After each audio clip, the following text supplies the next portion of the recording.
All right, y'all. Welcome to Sports Freak University. If you're a fan of the Sports Freak podcast, this is a college college option for all of you college fans out there. We talk about college prospects. We do mock drafts. We talk about the guys coming out in the draft. We help you get a better understanding of the guys coming from the universities to the pros. And let me just introduce this lovely panel of gentlemen representing different conferences in college, and we're gonna share our expertise. So we're gonna start left to right. We go my guy Jake Vogel. You can start off with Jake Vogel. Jake, tell them about you. How you guys doing? Obviously, we are all Ravens fans here. I'm also a big UGA guy. So I was happy to see the national championship this year, and I'm going to have lots of information for you guys about the national champions in Georgia, and hopefully some SEC ball, and kind of a general overview of the draft at every position that we dive into. So I'm very into the draft every single year. It's my favorite time of the year. So hopefully I can bring something to you. Jake, where can people follow you at? On are you on Twitter? Yep. Yeah, definitely on Twitter. I'm very active at real Jake Vogel, just spelled like my name down there without the space. Easy to find me. Go ahead, Coach. You got Coach to my right. What's going on, everybody? Hey, thank you guys for having me. Matt, really appreciate this outlet that you have. I'm happy to be here. I, too, will be representing the SEC. If you guys can see my hoodie, I'm an SEC West guy, an Auburn Tiger fan. I, too, am a beloved Raven fan as well. So what I will be doing is doing the same thing Jake is doing, but I'll bring you a little bit from the SEC West side of the house. So I've been a Ravens fan the whole time they've been around, and I'm also a retiree, a military retiree. So, And also Jake, I'm sorry, Coach is our resident coach. He'll be diving deeper into some film and breaking down stuff and giving you guys a coach's perspective on what a play was supposed to be or what a player was supposed to be doing on any given play. Coach, why don't you tell them how they can find you on Twitter? all right, so I changed my name to my Twitter handle. It's war_ready81. I'm on Twitter. You may find me in some of the meeting spaces. I probably already talked to a couple of you guys, responded to some tweets and so forth. So just because I coach, that don't mean I'm not approachable. So There you go. There you go. And then we got my guy Chris at the bottom. Go ahead, Chris. What's going on, fellas? Glad to be here with you guys, chopping it up about some prospects. So, I'm ready. I'm ready to dive into it. Chris, where can they find you on Twitter? You can find me at Chris Just Joking. There you go. Right at the bottom. You can see it right under his video. And then we got my guy Vic. Tell him what you doing, man. My name is Victor, big Pac-12 guy, but I'm a USC fan. So hopefully, with Lincoln Riley coming through, he'll change that program, and you probably have a Pac-12 in the top 4 next year for competing for a championship next year or 1 or 2 years from now. But yeah. Right. And then you have myself, Matt. You can find me on Twitter at HAZ the truth, THE truth, TRUTH. University of Maryland alum, big Ravens fan and lover of all sports, especially football. Love the Terps, love the ACC, love the Big Ten. Shoot, I love it all. I just like watching and talking sports and talking football. Some of us either coached or played the game, and so that's where our passion comes from. And we try to give you a little bit more of a insider's perspective on different prospects, because there's thousands of kids that come out in the draft every year, and for most fans, you don't really know who's who unless they're the top guys that the major networks talk about, right? So what we're going to do is just try to educate the casual fan. We're going to be here to educate you and give you an idea of who these guys are that's coming out the draft, so that way when you're watching in April, you'll be able to have some inside info thanks to the Sports Freak podcast, Sports Freak University. So today, well, what we're gonna do with our show, just starting out, this is our first show. So thank you everyone who out there who will be listening through Spotify and Apple Podcasts or watching on YouTube. We do appreciate you. Don't forget to hit the subscribe button and follow. So today we're going to do position breakdowns. Today we're going to do cornerbacks.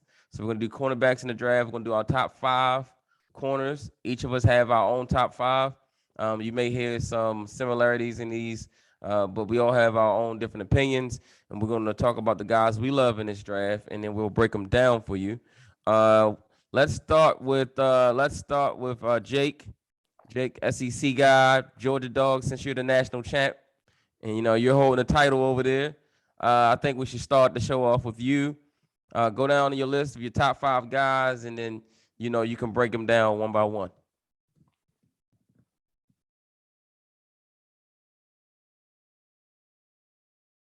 You're on mute. Yep. There you go. I'm probably going to ruffle some feathers here with my list. I just want to mention to everybody, this is January. The draft doesn't roll around until April, so some of this is going to change, not only for me, but for the rest of the guys in here. So with that being said, my number 1 corner that I've watched is Andrew Booth. I love the player. He's very physical. He has good ball skills coming out of Clemson. He is savvy as he gets in the screen game, in the run game. He's basically a heat-seeking missile out there. So I absolutely love him as a prospect. To me, he fits Baltimore super well. Mhm. I would be surprised if he's there at 14, and we'll get into all of what we want for the Ravens. I'm definitely going to be hoping for offensive line first and foremost, but as we get into the best player available, when you're looking at defense, he's going to be very high for me. Second down the list is Derek Stingley out of LSU. I have not really sat down and watched his tape yet, so it's not necessarily fair to put him there, but we'll dive into that more as we go along. He's just, kind of at the top of the consensus boards. There's some health concerns. Also, his tape or his grades playing corner have gone downhill since his freshman year a little bit. So that's why he's not number 1 for me. That could also change, as I mentioned. Third, Trent McDuffie out of Washington. Sample size is still a little small for me on him, but I really like the ball skills. They play a lot of zone coverage. He seems to have good enough size for the position, and he's also very physical in the run game. That's going to be a consistent theme for me out of the corners that I like in this group. The guys that are coming downhill, playing strong, tackling, because the Ravens had a bunch of issues with tackling this year. So as a corner, you're gonna allow the wide receiver to catch the ball from time to time. It's about what you do when he catches it. If you're forcing the ball out, if you're making tackles, that matters a lot to me. So I have McDuffie there. Number 4, Sauce Gardner. A lot of people love him out of Cincinnati. Yes, good player. He could end up higher for me. I've only seen his 2020 stuff. I'm just getting into 2021. So I don't like talking about a player that I haven't done like a full eval on, but that's where we are. Mhm. He is also another one of those guys that gets in there in the run game. He tackles. He has very good awareness on the field. If he's covering a wide receiver and the ball is going to someone else, he will switch to go towards the ball really quickly once that ball is out. So that's something that I liked about him. And then next down the list is Darion Kendrick out of Georgia. He played at Clemson first, and then he played at Georgia. I think he is a pretty well-rounded prospect. I just liked him a tad bit more than Roger McCreary and Kyler Gordon. So Gordon and McCreary round out the list of the top 7 for me. But there's so many more guys to get into. So that's my very brief synopsis. Kendrick, solid tackler, good blitzer, good ball skills for sure. I think he's physical as well. He reminds me of Marcus Peters, kind of at the top of the route. I wouldn't say A lot of guys remind me of him in that way, but I'm not saying he's the same guy, but just a small aspect of his game. Awesome. Coach, go ahead, give us your top 5. So I'm not gonna give you guys in detail if he already hit on it. Jake kind of has the same type of players I have. Mhm. So Sauce Gardner is my number one. For all intents and purposes, the guy ball skills cannot be matched for me when it comes down to the recognition and then how he attacks the ball. So for me, that's a definite plus. And he helps in the run game. So I definitely put him up over everybody else. The next one is Roger McCreary for me. Reason why Roger McCreary for me is because kind of what I was talking to you guys about pregame. I can put him in the box. I can put him out on the island. He's able to do it all. Now, there are some concerns about him being able to play zone because Auburn don't ask him to do it a lot. For me, that's a coaching type of thing. That's a training camp, individual one-on-one DB drills, and we can kind of get him ready to go when it comes down to playing the zone at the next level. Next one is he had some medical issues. Derek Stingley for LSU. Before he was injured, he was kind of like their field general. If you guys, the real highlights to look at his tape early on in LSU in the championship year.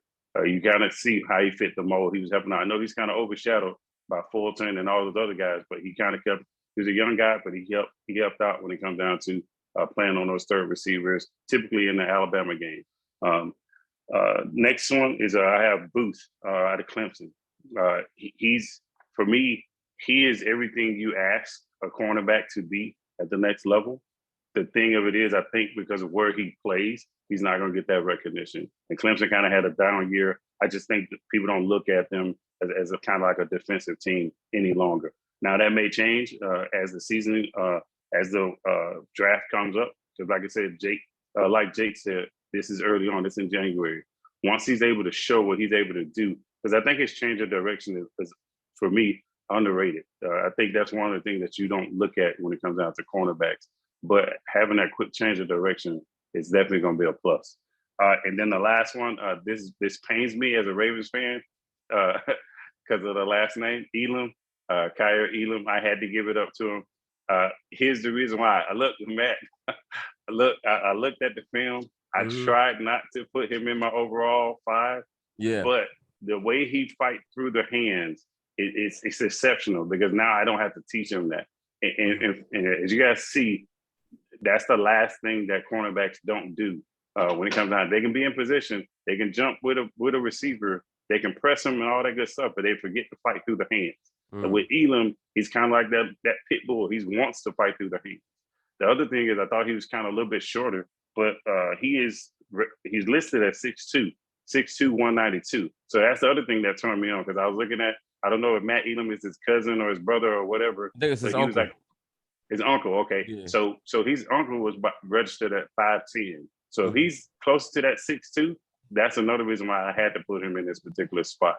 And then 2 of my notables would be a pair of DBs from Mississippi State, Martin Emerson and Jalen Green. Both of those guys are really good in run support and they can play zone. And then on top of this, the other thing about them is they got great hips.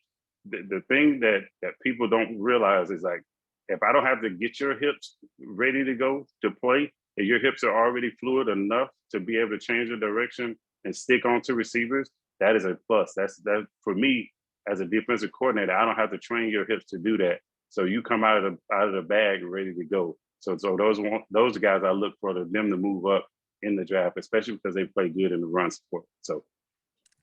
I'm gonna come back to you later on Elam, coach, because I have some concerns with him. So I just definitely want to get your perspective on some of my concerns and see if we share these concerns.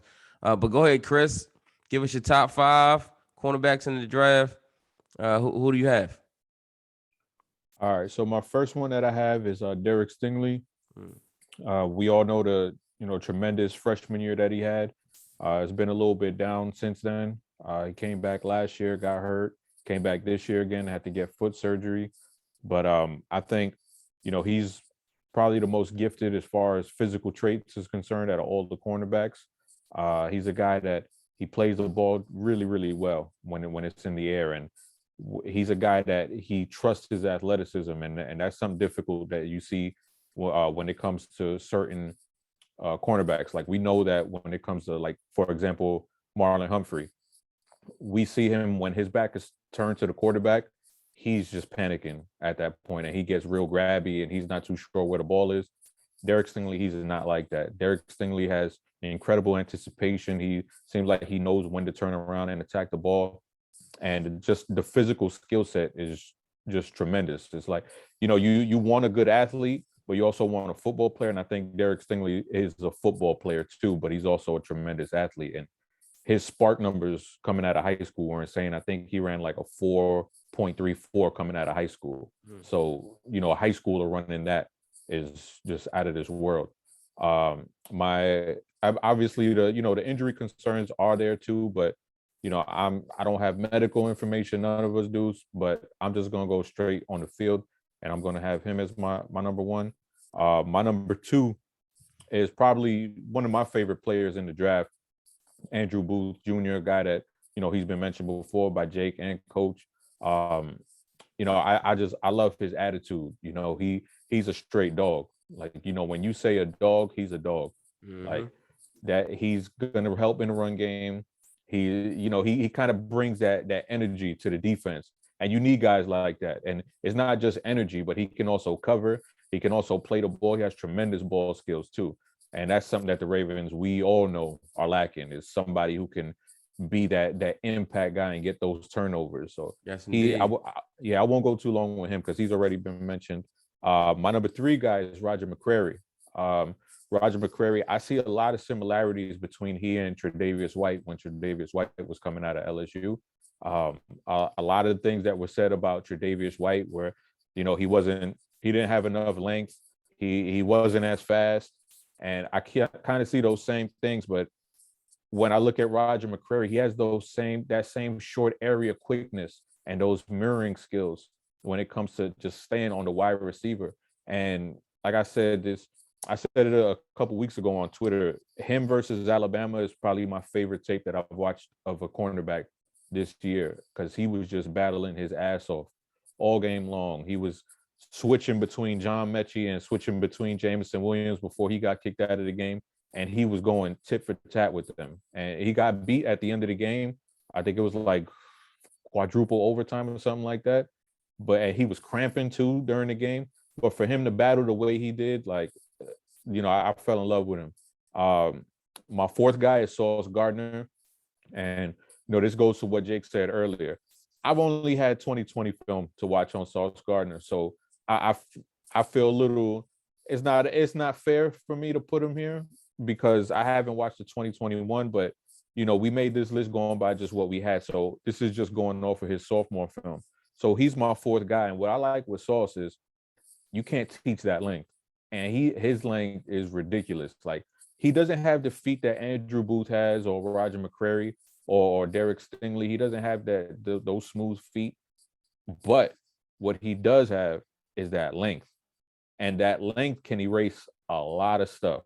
So when he's in phase, if he puts those damn vines up, the windows for the quarterback shrink so much. And it's like you can't get the ball through if he's putting his hands up. And there's so many examples of that where he's in phase trying to recover, and he has the right timing, because again, he's not a guy that panics either when the ball is in the air. He does not panic, and he trusts himself. So, and also, like Coach said, he has tremendous ball skills as well. So, and that narrative out there, I think people just look at pictures of him and say he's not good in the run game. That's bullshit. Can we curse?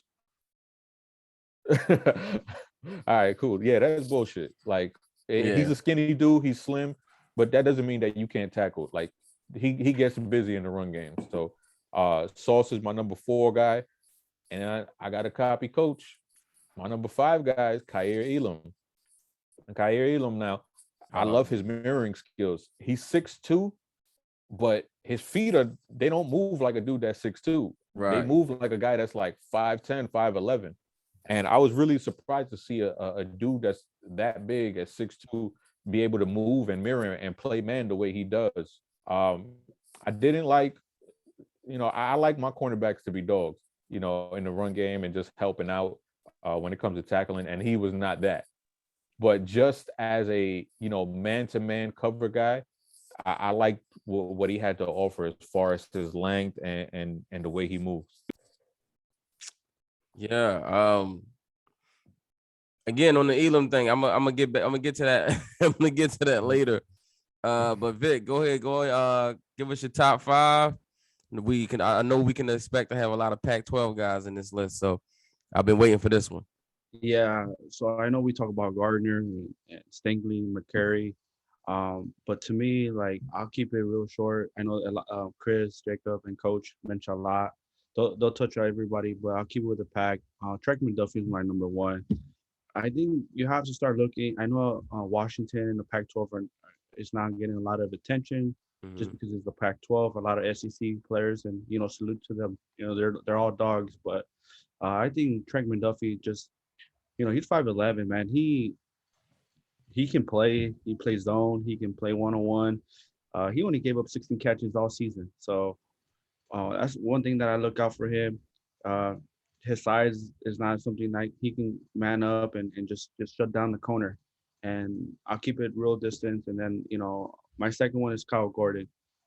You can go either one, Kyle Gordon or Trent McDuffie, with Kyle Gordon, man, he's the tall one, right? He's the tallest one from his pack. So he's 6 feet, 200 pounds. He can play inside or outside.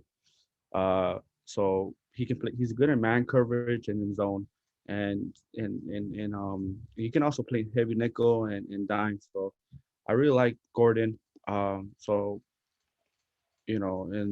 I'll just keep it a little bit more with the Pac-12 guys because that's just who I was watching more about it. And then I'll keep it 1 and 2, and then 3 I keep it with Jack Johnson.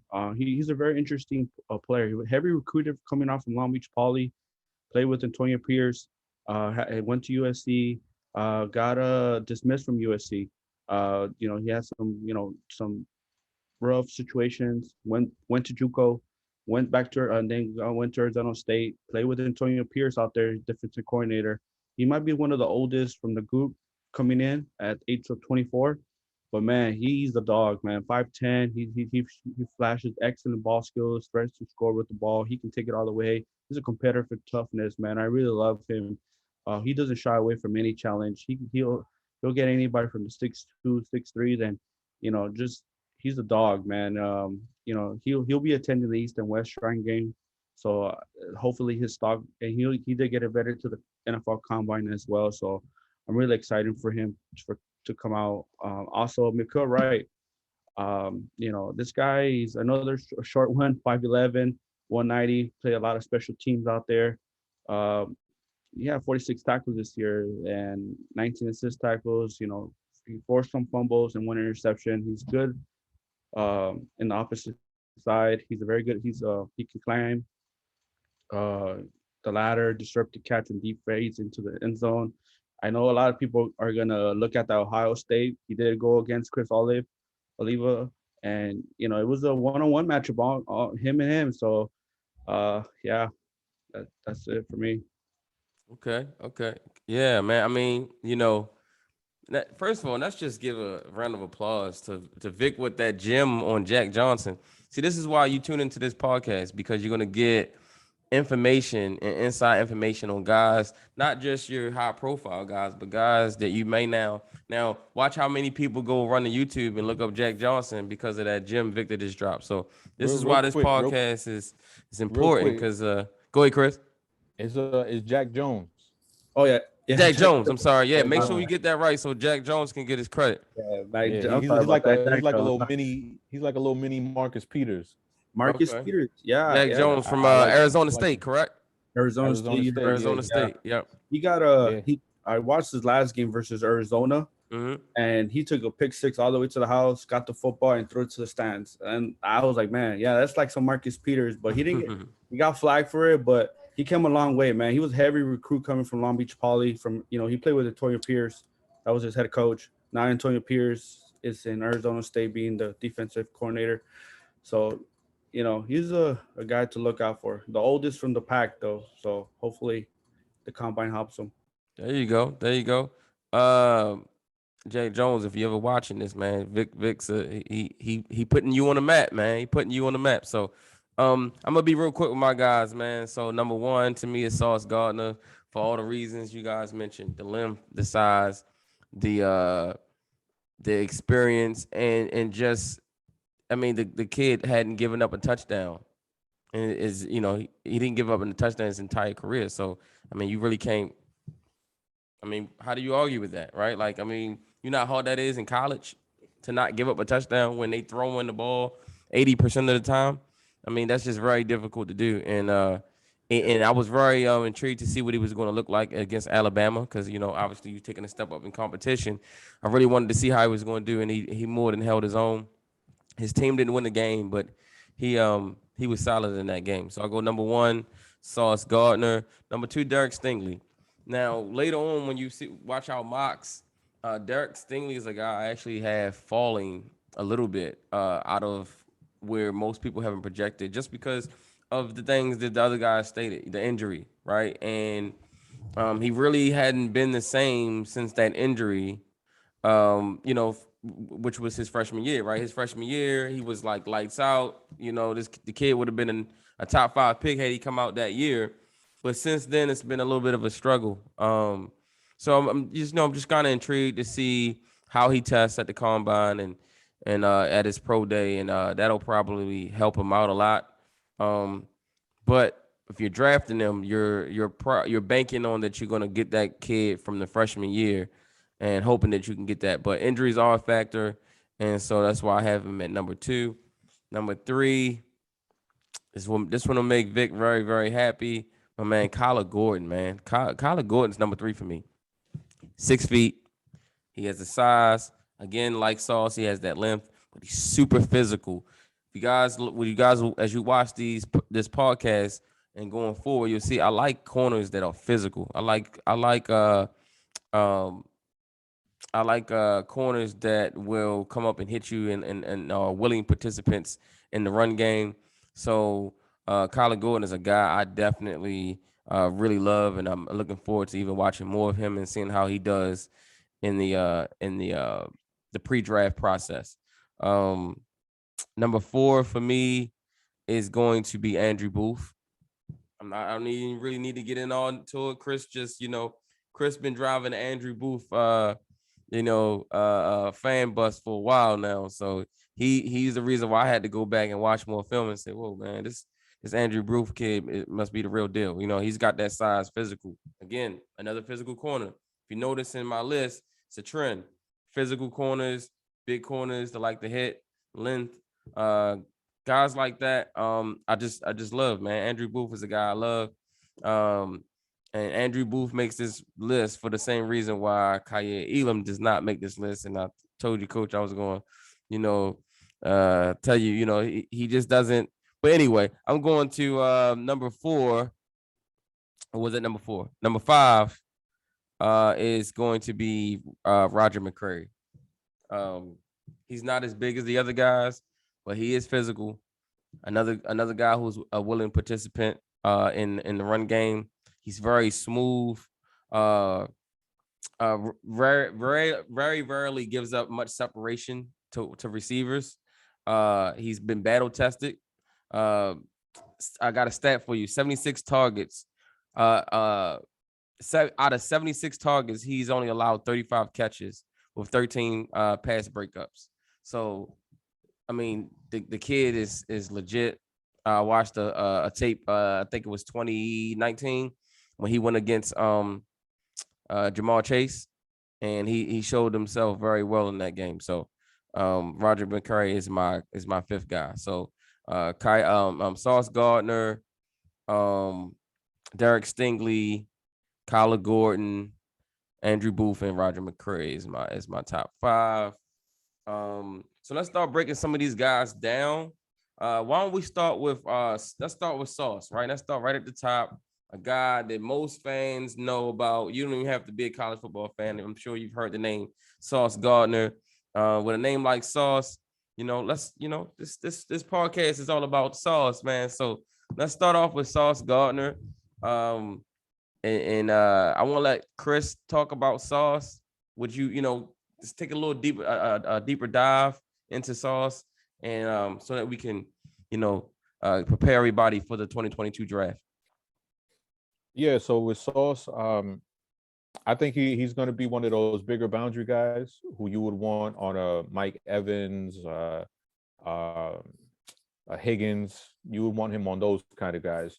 You don't really want him on the Tyler Lockett's of the world, the Deontay Johnsons of the world, because he does have a more difficult time as far as transitioning his hips and redirecting his weight compared to some of these smaller guys like Andrew Booth or Roger McCreary, for example. But you definitely want him on the outside. I would definitely say he could play zone, he could play press man. You could use him in those kind of ways. And I do have some questions about his long speed.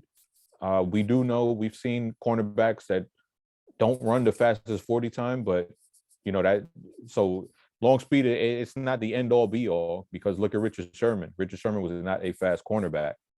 People want to say, it was the system, but I mean, the players have to do well in that system too. So I definitely think he's a guy that he's a tremendous cornerback, but I do worry about his long speed, because there's a game against Memphis where he went against a Senior Bowl guy, Calvin Austin Jr., and he had his hands full in that game. And Calvin Austin Jr. is a tiny guy. He's only 5'9", like $165 maybe. And he had some struggles against him. He had some wins too, but he also had some struggles where you see that stiffness a little bit in the hips. And there was actually another one against UCF where he was going up against a bigger cornerback. I don't really know. I don't know the cornerback. I mean, the wide receiver. He was going up against a bigger wide receiver. And the wide receiver actually had him beat by like 10 yards, but the quarterback just missed him. But every cornerback is going to get beat. So that was just one example of where I was like, I would like to know how fast he is, because that wide receiver that beat him down the sideline did not look like a very fast guy. And so I just those kind of questions. But like we all said, the length, the ball skills, it's all there. The willingness to tackle, that alpha mentality that you're supposed to have as a cornerback. That if I get beat, screw it, next play, let's go line it up, because I know I'm gonna beat you the next time. That he has all of that. So that dog like mentality. Yeah, that's what you need. That's what you need. That's exactly what you need. That's infectious for the defense. And you got to have a short memory if you're going to be out on that island. So, Yep. Jake, you want to add anything to the Sauce Gardner conversation?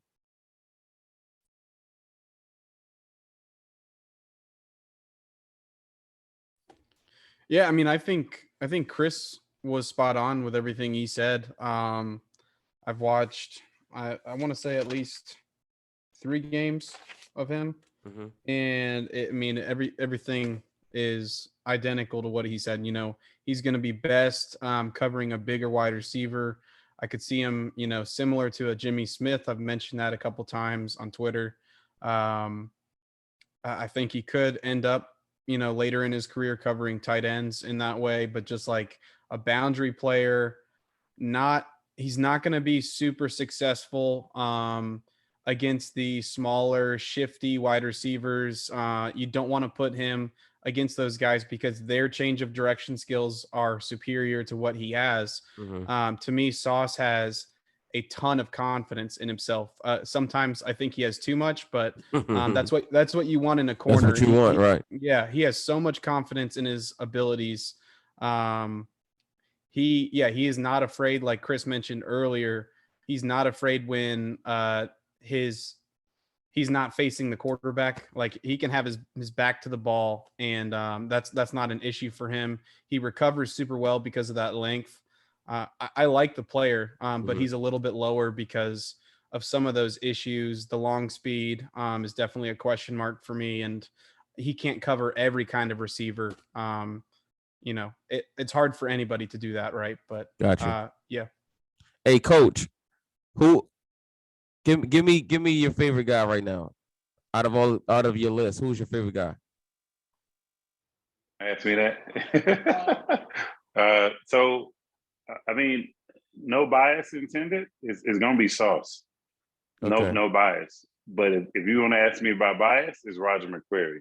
All right, let's go to Roger McCreary then. Break down Roger McCreary for the common fan right now who doesn't know the name Roger McCreary. Why don't you give him an introduction? So Roger McCreary was a young player, came in, kind of had the same type of mentality as Sauce Gardner, all confidence, not yet quite developed. He developed, even with all the different changing of the coordinators at Auburn, the defensive guys switching out, head coaching change, and so forth. He stayed the course, grew up on the plane to the point to where he was their basically field general, to what he would come down into the box and call plays for the entire defense when it comes down to that. Him and Smoke Monday is another guy, but he's a safety. So this guy could come down in the box, make the play because of his play recognition. It's just super crazy good when it comes down to it. Sometimes you think he was the offensive coordinator. It's just crazy. And it's not like he does it against lesser talented teams. He does it against everybody. Auburn doesn't play Kentucky every week. Sorry if you're a Wildcat fan, but they don't play Kentucky every week. That's called watching film, Yeah.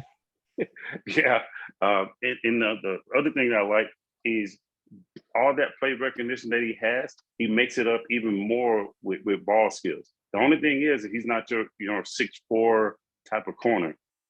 When it comes down to it, what you're going to ask this kid to do, he can do it. And he doesn't shy away from learning. That's the other thing about it. So for me, the right defensive coordinator that's looking to develop him, he's going to turn around and give you more than that. He's the type of player to say, hey, okay, cool. If we're watching game film and you're doing something, when I see you do it on the field, I can translate that, make the adjustment, and then, oh yeah, by the way, if you leave me backside, I'm not going to shy away from that either. So I love everything about Roger McCreary. And then it does help that he's probably going to run in the 4.4, 4.5, 40 range as well. So with that being said, that's a plus too, because he's not a slow guy. There you go. I got a question for you, Coach. Okay. You said they had a lot of coaching changes. Did they switch defensive coordinators? Mason. It became Derek Mason. Derek Mason was the head, the DC. Before him, it was I have to look and see who it was beforehand. Okay, but you see it in the 2019 tape that he's playing a lot, like way more physical than he was compared to the 2020 tape, the 2021 tape. And I was talking to my guy, Mike Crawford, aka Abukari, on Twitter, and he was like, that's a coaching thing, because you don't see him play Chase the hell's the Bengals guy's name? Drawing a blank now. Jamar Chase. Jamar Chase, there we go. Because he's going, it's like a damn boxing match while they're going one-on-one. They're hand fighting so much, and it's just a physical game. And then you see him 2020, and it's like they kind of have the shackles on him a little bit, and you see him not really engaging like he was in 2019. So that it's funny you bring that up, because you see that in his play. So like I don't know, well, in this particular picture they don't have it, but he has the basically the play call sheet on his belt in all the 2021 stuff that he had. So for me, they don't just give that to anybody. You know what I mean? So if you got one of those, that means, hey, you really doing something good, to the point to where, like, if you look up Auburn defense, I want to say, yeah, in 2019, Deshaun Davis, the linebacker for them, basically 120 tackles every year, just super short. So nobody's going to give him a chance. Basically like 5'9" linebacker. Nobody's going to take a 5'9" linebacker, no matter what kind of heart you got or whatever it may be. But for him to pass the reins to that guy tells me a lot what I need to know when it comes down to a linebacker had it. Now a secondary guy got it. So Hey, that's a great breakdown of Roger McCray. Hey, so Vic, I want to come to you. Why don't you introduce, the world to one of your favorite guys, your number one guy on your list. Let's talk about Trent McDuffie. Break him down and tell the viewers out there why they should be excited for Trent McDuffie to come to their team. Yeah. Trey McDuffie. Before I start with McDuffie, to me, Coach brought something about coaching, right? And for USC, I thought Isaiah Taylor, he's coming out, but he's not in my list. But when Dante Williams became the head coach, his production fell off because Dante Williams was defense coordinator and secondary help. So it can just show how much its coaching plays a huge part on these young cats, man. So, but yeah, I just want to touch about that. To me, man, just look at Washington. The last 14 years, from Deshaun Goldson, Marcus Peters, Budo Baker, Sindon Jones, Jordan Miller. You saw last year, Elijah Molden out there, Kevin King. So to me, with McDuffie, he's coming out from a powerhouse school. First of all, man, St. John, and St. John Bosco is a powerful powerhouse here in Los Angeles. To me, what I see with McDuffie, just as explosive, man. He has some explosives. He can get there, even though he's 5'11". He'll still get up those catches and start and break them down.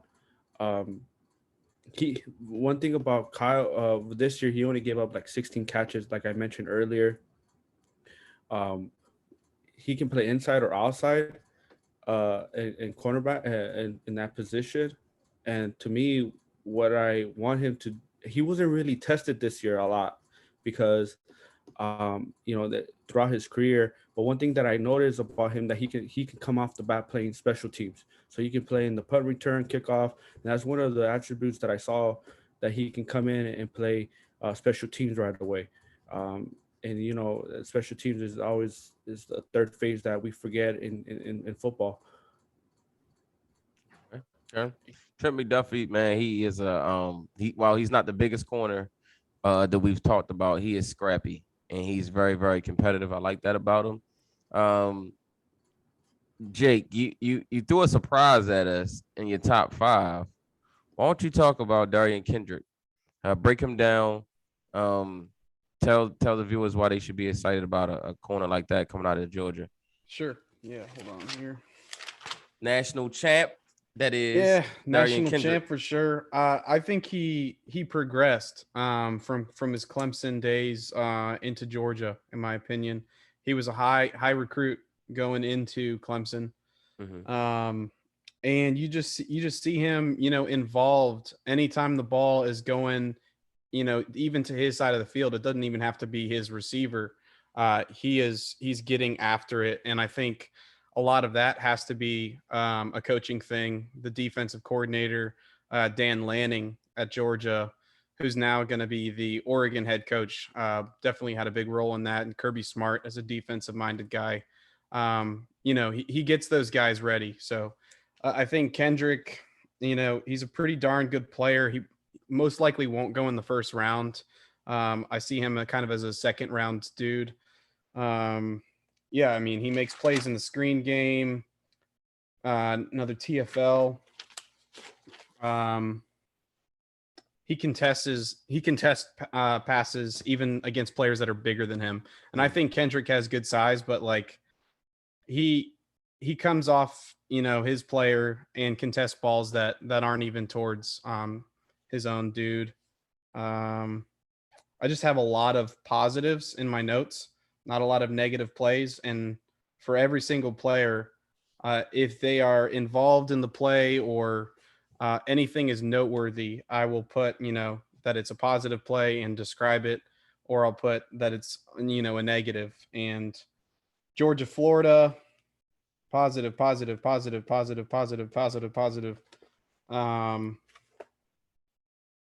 Yeah, positive. We got a negative. He allowed a catch on first down, tough to cover curl route, ball thrown low to the ground as well. So it was a good play by the quarterback. But other than that, just tons of positives. He had really tight coverage on the sideline. Yeah.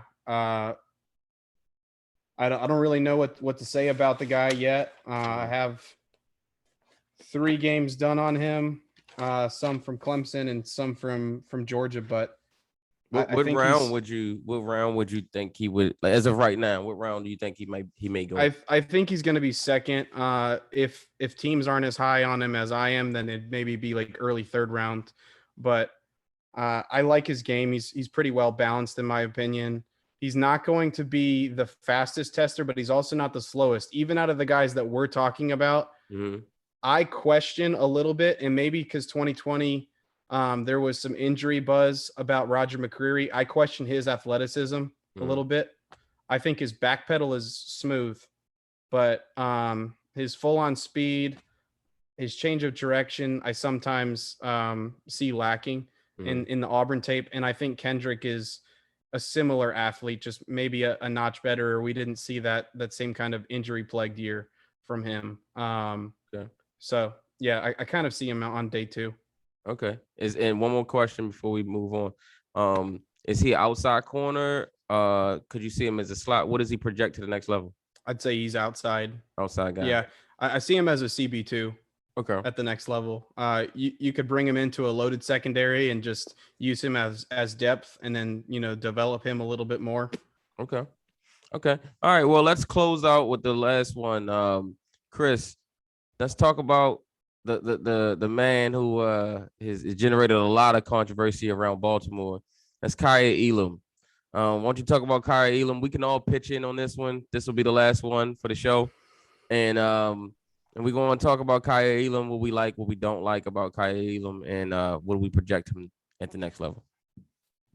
So the thing that I like the most about him is his ability to mirror and his change of directions. That's probably the thing that is one of the most important things as far as cornerback play is concerned. You can run fast, you can do all of that, but if you don't have good anticipation and you can't redirect and you can't change, shift your weight as far as going from one side to the other, it's going to be a very, very difficult time for you playing cornerback. And he has that along with the length that goes with it too. So not only does he have the athleticism, but he also has some, above average physical traits as far as his length and his size is concerned. Like I said, I wasn't too big of a fan of his tackling and his effort, but there could be some factors in that, some underlying factors where it's like, you're playing. It's not an excuse, but there are factors where you're playing for a Florida team that's just god awful, and it's like, man, these dudes suck. Like, I'm doing my job, these dudes aren't doing their job, and that's not what you want to see from a player. But I wonder if he gets into the right program under the right culture, if maybe they can, get that dog up out of him, and maybe we can see a more physical player, a more willing guy in the run game, because we have seen players who come out and who aren't the most physical when it comes to the run game. And Jimmy Smith is a prime example of that. He was not the most physical guy when it came to the run game. He did not want to get his hands dirty. But when you come into the Ravens, that has to switch. You got to come play special teams. You gotta earn your keep. And it took Jimmy a long time before he could really, lock that role down as the starter. And I just feel like sometimes that's all it takes is to just get in the right system and the right culture. But just as far as his physical skill set and what he does covering wide receivers, I do think there's a lot to work with there with him. Coach, he was on your list as well. What do you want to add to that? My questions will be injury, the little injury history that he had early on. And then was it planned for him to play as much man-to-man that he played throughout the year? Because if it's man-to-man, he's a man-to-man specialist. Like he loves that. He thrives for that, the challenge. That's the one thing I when I was watching the tape, like he would not shy away, no matter who it is out there. He would love the opportunity. My thing is, does he realize what his role would be in a zone type of defense? The other thing is he likes to peek around in the backfield and to the point to where, yeah, the ball's not thrown that away, but we know some places that you play against, you got quarterbacks that are skilled enough to look you off. And if you're not disciplined enough to stay on your guy, then they can turn around and hit you with the okie doke. So, but other than that, yeah, everything Chris was saying, I agree with wholeheartedly. He had a crazy stat. So he was targeted 33 times this year. He only gave up 18 catches for 165 yards. So he's definitely really, really good in coverage. My biggest concern with him is what Chris alluded to, which is the tackling, right? Like, to me, you know, I told you guys, like, what's important to me as far as a corner, got to be physical. You got to be able to tackle. You have to be a willing participant in the run game, as well as have the coverage skills. If you look at the Ravens corners, that's what they have. They have that ability to cover and hit and run and hit, and they are willing participants. Even Marcus Peters, like Chris just alluded to, that wasn't necessarily his forte, but since he's been with the Ravens, he now does it. You see him getting his nose dirty a little bit. So having a guy that's coming out of school, if you're not willing to tackle on that level, I'm not sure if you're going to all of a sudden develop an appetite for tackling when the level of competition gets higher. But like Chris said, it all depends on the program you land with, right? Where do you go? Who's the coach? What's the culture? Because there's grown men in that locker room, and you will be held accountable, especially if you're a first-round draft pick. If you're a first-round draft pick, the expectations are going to be for you to come in and be the kind of guy that's worthy of that pick. So Kyle Elam is going to be an interesting case. I can't wait to see how he tests during the pre-draft process. You know, what he runs in the 40, how high he jumps, which is vertical, things like that. But the biggest thing for him is going to be it's going to be the questions. It's going to be, because I'm pretty sure the coaches and scouts are going to ask him, you know, about the tackling, right? Because it's obvious. If you watch the tape, you know, there's been times where he shies away from the tackling. So the coaches are going to probably ask that question, you know, how come you was making business decisions? You know, Deion Sanders say, look, you know, y'all pay me to cover, not to tackle. So,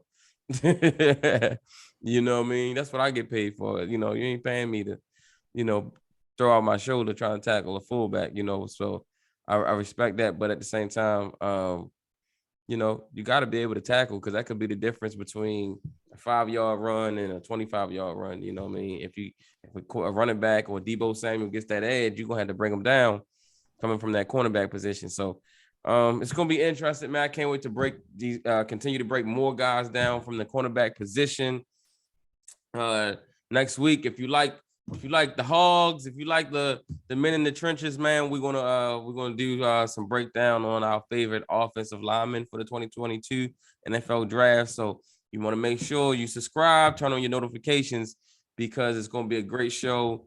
We've been getting a lot of tweets, a lot of questions about the offensive linemen in this draft. Who do we like? Some guys that people need to watch out for, and we really can't wait to break that down.